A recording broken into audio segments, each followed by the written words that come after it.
Okay, so welcome everyone today to the Machair, our workshop hosted by the Sand Dune and Shingle network on reflecting on past research in Machair and in shaping the future of Machair research. Today's today's workshop is hosted by the Sand Dune and Shingle network, which is hosted here in Liverpool Hope University. And the aim of the Sand Dune and Shingle network is to promote landscape-scale, collaborative and evidence-based ways of managing our sand dune, machair and shingle habitats. So today's presentation really does fit within the remit of the network and what we're trying to do. And as I said, we're based at Liverpool Hope, but also work with the support and a memorandum of understanding with Natural England, Natural Resources Wales, Nature Scot, National Trust, Oleo Ecology, Kempai and Associates Limited, and the Agency and Department of Agriculture, Environment and Rural Affairs in Northern Ireland. So the work here today has been done by Paul and I within the network and with the help of some of our partners. But we are part of a bigger network. So what are the key aims of today? The key aim is to pick up on a bibliography left off in 1979 and review some of the previous Machair research from 1980 to the present day. So the last kind of 45 years. And it's to kind of look at a general overview of the research trends, what's happened, how has it changed in that period, and then a forward-looking discussion as well. So have a bit of an opportunity to have a conversation here about what research needs to be done in Machair, where the future lies in this field and in this environment, and also then introduce a Delphi study, which is an opportunity for us to formalize that and rationalize it as a group and come up with some forward priorities in terms of research and in policy of Machair environments, and that'll be towards the end of today's. So, and also, as I said, just have that discussion about what we think are the priorities of Machair research. So, in general, step one, brief overview of the research that's been done since 1980 to present day. And then part two of today's workshop is to have that discussion about what future research you believe needs to happen, and then introducing the formal study of that using our Delphi study, which we hope to publish at a later point as a network and to really build that network on Machair. So for those of you who don't know, there's many people who already do know what Machair are, but for those who are unfamiliar with this habitat or this environment, Machair is commonly described as coastal grassland plain established on a shell sand confined globally to the northwest of Scotland and to the northwest of Ireland. And this was defined by Stuart Angus in his 2001 publication, The Conservation of Machair in Scotland, Working with People. So when we think of it typically, we very much think of this flat coastal plain under which we have a shell sand. And it's globally confined to northwest Scotland and northwest Ireland. It's another example from Doody's 2012 book on sand dune conservation, I think chapter 11. It's a fantastic chapter looking at Machair if you want to have a read through it and get a bigger overview. But we have the beach and foredune, typically quite narrow. The dune is relatively narrow in extent. Then we have this Machair dune, this flat coastal grassy plain, and then that can extend into hill Machair as well. And as is described in the caption from the article, that the system often includes other elements. So it may include a marsh behind it, it may include a loch, blackland and brackish loch. So it's often much more complex than just a grassy plain. There may be marsh and lochs behind it as well. In terms of what the word itself means, Machair is Gaelic for a plain, and the inference is fertile, not necessarily coastal. In Scotland, its colloquial usage has rather been restrained to those shell sand plains on the western seaboard. So in Scotland, Machair does typically refer to what we associate geomorphologically or in an environment as a Machair environment. In Ireland, it's a little bit different. In Ireland, Machair has retained its broader meaning and is not used on the coast by the Indigenous Irish speakers as it is in Scotland. So Machair is much more broadly termed as a flat area in Ireland. And you see that in lots of the place names throughout Ireland as well. As I said, that distribution is very much from the Isle of Arran in southwest Ireland, the whole way through Galway, Sligo, Donegal has some fantastic examples of it. picks up again in Scotland, and the kind of textbook examples of Machair are really in the Uists, and then North and South Uist. Then we move into the Orkneys, and there's examples in Shetland as well. So it really does extend from the Isle of Arran the whole way to the Shetland Islands through that northwest seaboard of both Scotland and Ireland. And the common traits behind for all these areas within this map is that shell-rich soil, although research does show that there is quite a big discrepancy in how shell-rich it is. So some examples are very shell-rich, some less so. That you have this mature level coastal plain, which we showed in the previous images, and that all of these areas have an oceanic climate and are influenced by very high wind speeds. Some of the Outer Hebrides have the highest recorded wind speeds in the UK, and some of the work in Ireland has shown that Malin Head and on the Belmullet Peninsula, where wind speeds were very high, Machair was present. As you move further south, that Machair wasn't present. So it does seem that high wind speed, oceanic climate are very important to the formation of these sites. And that human management is crucial in their creation and in their sustenance as well. And just to really reflect on that Machair really is intrinsically linked with those socio-economic conditions. It cannot be formed and it cannot be maintained without some sort of agricultural activity on it. And that agricultural activity, often crofting, is essential to the creation and the continuation of those Machair landscapes. And that local knowledge of that landscape is generally high, and as Stuart Angus showed in his 2001 publication, conservation is absolutely reliant on the consent of those local people. So right at the center of any of this research, any of the future research that we're thinking about, people have to be at the center of it. Number one, because they live there, and number two, because their consent and their actions have created this landscape and will maintain it in the future as well. So before we actually get into the results and some of the literature, what we found over the last 45 years, we kind of think about what features are of interest in these landscapes. And traditionally, there's been an awful lot of research on the archaeology of these sites. Many of these sites, particularly in the west of Scotland, have been inhabited for thousands of years. And due to the dynamic landscape, many of those settlements have been covered by sand, and then as erosion occurs, they're exhumed and are able for archaeological activity and archaeological study. And there's fantastic examples of agricultural and historical activities, human settlements spanning thousands of years. The relatively low input farming in these environments as well has resulted in a really rich flora and fauna, in particular wader species in the Uists, and we see huge internationally significant populations of wader in these locations.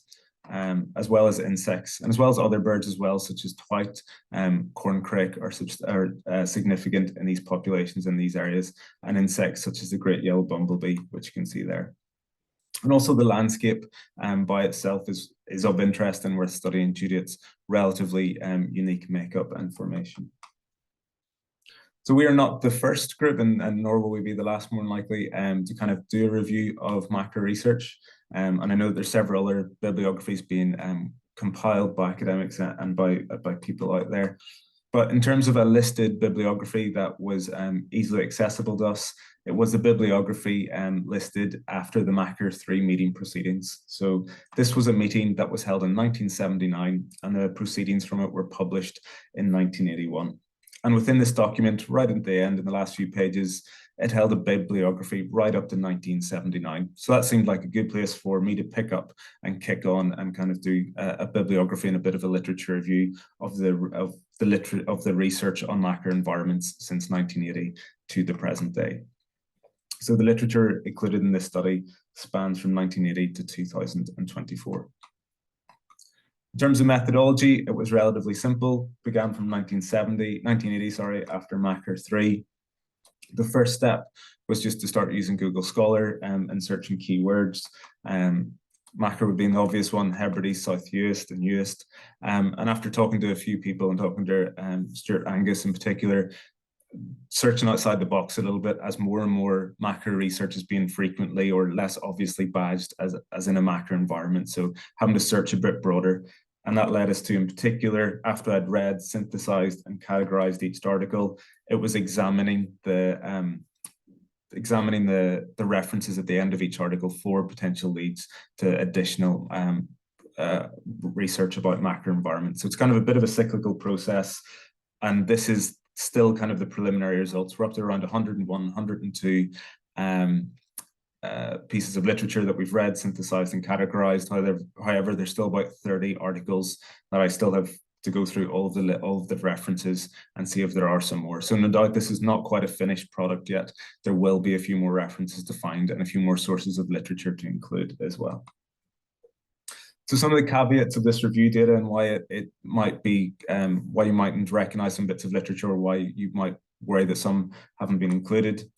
The review does not include books and book chapters. Quite simply, these were just too difficult for me to get a hold of, and the libraries didn't hold them or were electronically accessible. So at the meantime, it is just peer-reviewed literature that that this review focuses on. And I'm very aware that that does omit several important and very well-referenced texts in the literature, and it disproportionately as well omits archaeological studies, which do tend to be published in books. So that is definitely an oversight or a weakness of the current data. It does not include government reports at present, and it does include special issues, which kind of result in this clumping of data at times. So the Wader Study Group Bulletin in 1983, I think there's 6 or 7 publications from that.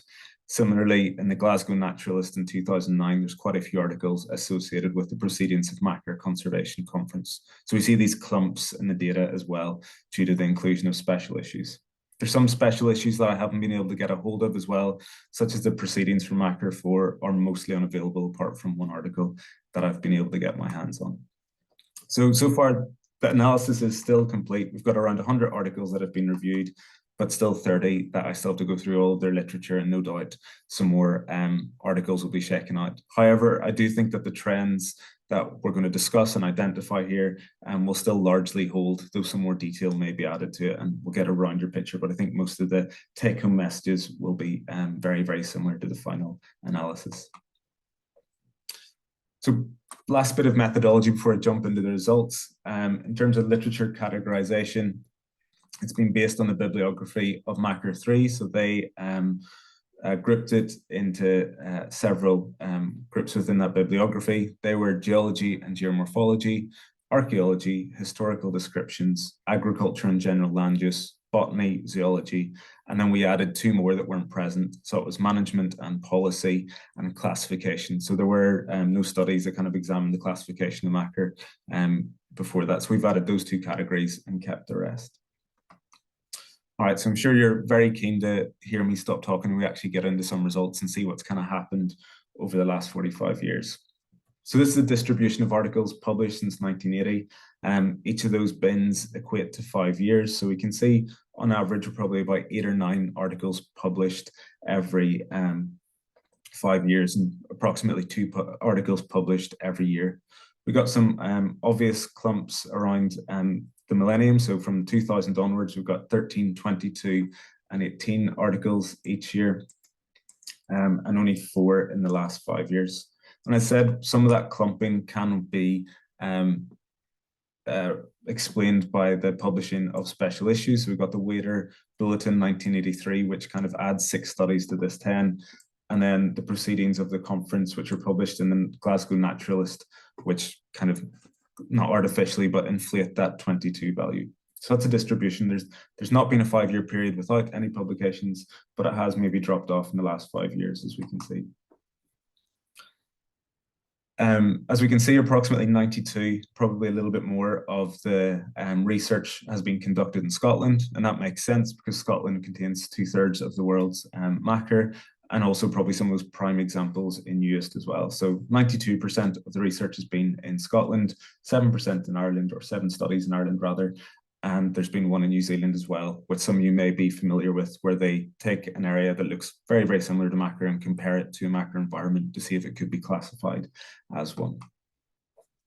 In terms of the topics that have been published, our main topics that have been published in the last few years are zoology and botany are almost equal in their interest, and that's followed by management, policy, and geology and geomorphology with a handful of the rest. So zoology and botany, the keen interest or the focus of much of the research in Machair environments, followed by management and policy, and then geology and geomorphology. And if we compare that to the publications pre-1980 to post-1980, we can see a little bit of a change in that zoology has increased and botany is around the same. You can see the decline in maybe geomorphology and geology and archaeology.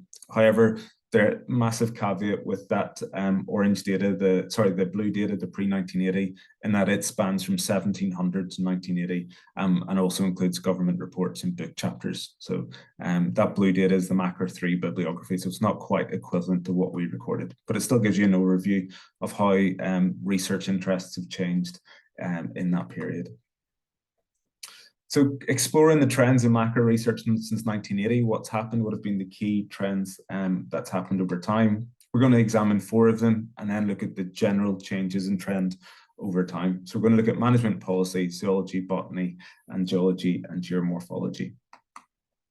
So botany over time, as we can see, since 1980, it was relatively little publications. There was a 10-year period, there's only 1, and that's really increased over time. So in those early years, it was mostly a focus on description and describing the plants that were in these environments. That then changed to an exploration in 2001 to 2008 of the ecological processes and dynamics of in these environments, such as the impact of grazing on botany.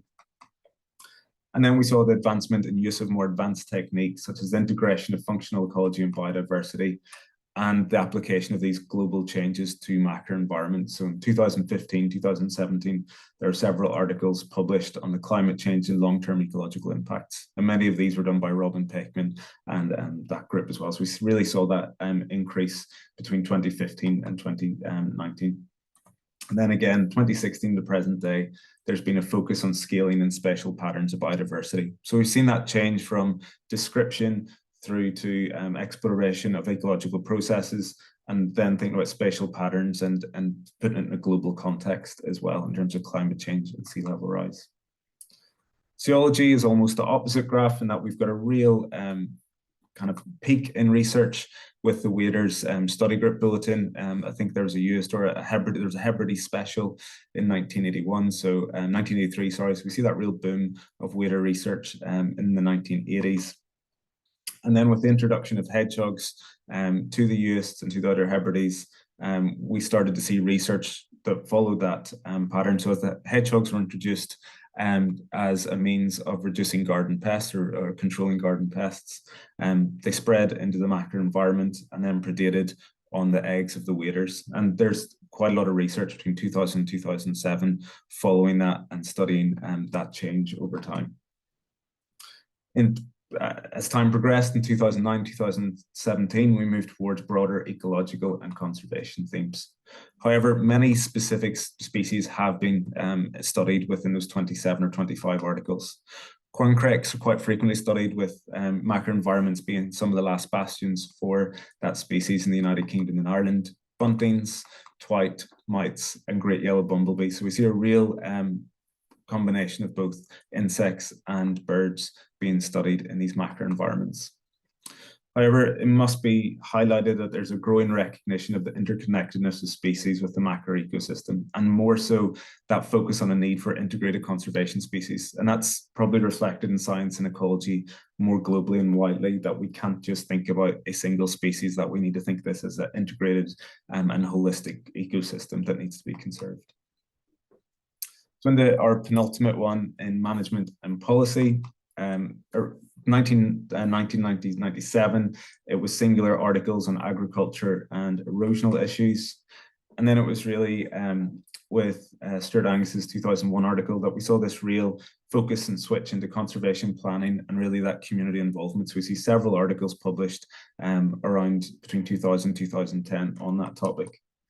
We then move into more biodiversity and multi-thread approaches for more of a focus on cultural landscapes and ecosystem services. So it's kind of a progression of that focus of conservation plan and community involvement, that evolution of that through time. Last but not least, geology and geomorphology has probably been the most consistent with the fewest peaks and troughs. Again, mostly descriptive at the start. We're looking at those evolutionary processes Between 2009 2020, there was a 10-year period where there were several articles published on the soil and agricultural responses of the soil and things like nematodes. And then more recently, we've seen investigations of the aeolian and climatic influences. So that's a whirlwind tour of what's kind of happened more generally or specifically within the research. And now I'm just going to very, very briefly sum up some of those general trends in macro research since 1980 before we have a more broad discussion. And as you probably go through this, you can reflect that many of these trends probably apply to science or ecology more widely as well over time. So the first thing that we've seen through the study period from 1980 to present day is a real change from the description, more descriptive of the general, to the investigation and the study of the specific. So in those early studies, it was focused on general descriptions of macro ecosystems, mostly vegetation, wader populations, and those geomorphological processes. Over time, the last 20 years, we've seen that it's become more specific and addressing those targeted issues. So the hedgehog impact on waders in the 2000s, soil microbial communities in the last 10 years, and the role of specific species like kelp. So we've gone from descriptive to then, once we've understood the broader system a little bit more, looked at specific issues and investigated those.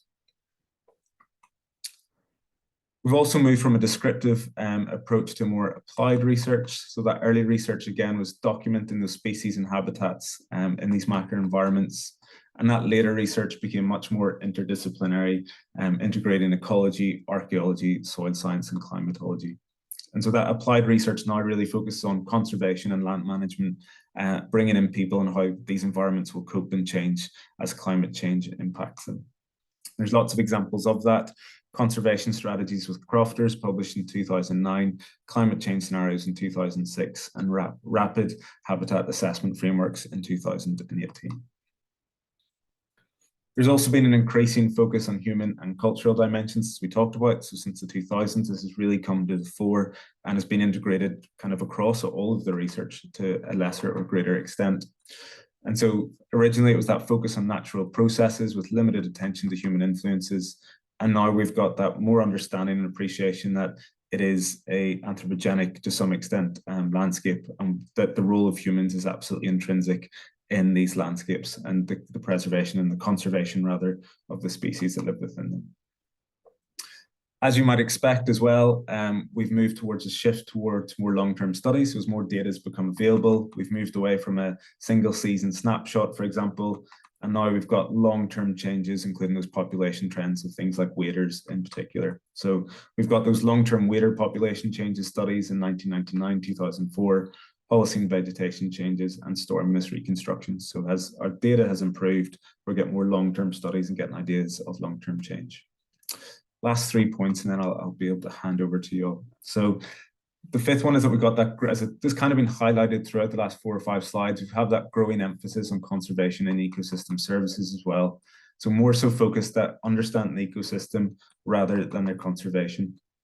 So we highlight the need, we now highlight that need for conservation and link ecological health to human well-being. We're seeing it as a holistic system more and more. And again, that's been demonstrated through the Habitat Action Plan studies in 2002, conservation studies with crofters in 2009, which I already mentioned, and then ecosystems delivery in 2016.